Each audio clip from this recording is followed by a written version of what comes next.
தமிழ்நாட்டுல முதல் முறையா எல்எல்டி பட்டப்படிப்பை அறிமுகப்படுத்தியிருக்காங்க. தமிழகத்துல சட்டக்கல்வியில புதிய மைல்ஸ்டோனா தமிழ்நாடு டாக்டர் அம்பேத்கர் பல்கலைக்கழகத்துல எல்எல்டி டாக்டரேட் ஆஃப் லா அப்படிங்கிற உயரிய புதிய ஆராய்ச்சி பட்டப்படிப்பை அறிமுகப்படுத்தியிருக்காங்க. இந்த புதிய பட்டப்படிப்பு சட்ட பாடப்பிரிவில் பிஹெச்டிக்கு அடுத்த கட்ட ஹையர் ஸ்டடீஸா இருக்கு. இது மூலமா சட்டத்துறையில தீவிரமான ஆராய்ச்சி மேற்கொண்டு சட்டம், நீதித்துறை, அரசியல், மனித உரிமைகள் போன்ற பல்வேறு துறைகள்ல ஆழமான புலமை பெற்றவர்கள் இன்னும் அதிக சிறப்படைய முடியும். பல்கலைக்கழகம் வெளியிட்ட தகவல் படி இந்த எல்எல்டி பட்டப்படிப்பு முழு நேரம் மற்றும் பகுதி நேரம் அப்படின்ற 2 வகையில நடக்குது.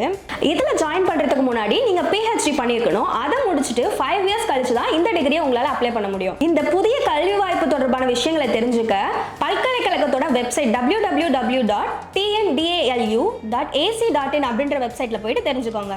எல்எல்டியோட முக்கியத்துவம், இதனோட ஆய்வுகள் மற்றும் எதிர்பார்ப்புகள் என்னென்ன அப்படிங்கறத இப்ப பார்க்கலாம். சட்டக்கல்வியில புதிய சட்டம். தமிழ்நாட்டுல இதுவரைக்கும் பிஹெச்டி தான் உயரிய சட்டக்கல்வி. எல்எல்டியோட அறிமுகம் சட்டக்கல்வியில மேலும் ஒரு துளிப்பை ஏற்படுத்தும். நிபுணத்துவம் மற்றும் ஆராய்ச்சி. இந்த பட்டப்படிப்பு மூலமா சட்டக்கல்வியை விரிவா ஆராய்ச்சி சட்டத்தோட மூல பிரச்சனைகள் என்ன, நிதித்துறை அபாயம் என்ன மற்றும் புதிய சட்டத்திட்டங்கள் எப்படி உருவாக்குவது போன்ற விஷயங்கள்ல நிபுணத்துவம் பெற முடியும். நீதித்துறையில் முக்கிய பங்கு. இந்த படிப்பு இந்திய நீதித்துறை, அரசியல் மற்றும் சமூக நீதியின் வளர்ச்சிக்கு வழிவகுக்குது. எல்எல்டி பட்டம் பெற்றவர்கள் நீதிபதி, சட்ட ஆலோசகர், அரசியல் நிபுணர் மற்றும் உயர்நிலை சட்ட ஆராய்ச்சியாளர்களாக திகழ முடியும். இதனுடைய எதிர்கால வாய்ப்புகள் என்னன்னு பார்த்தீங்கன்னா, இந்த படிப்பை முடிச்ச அதிகமான சட்டத்துறையினர் இதை தேர்ந்தெடுக்க வாய்ப்புகள் இருக்கு.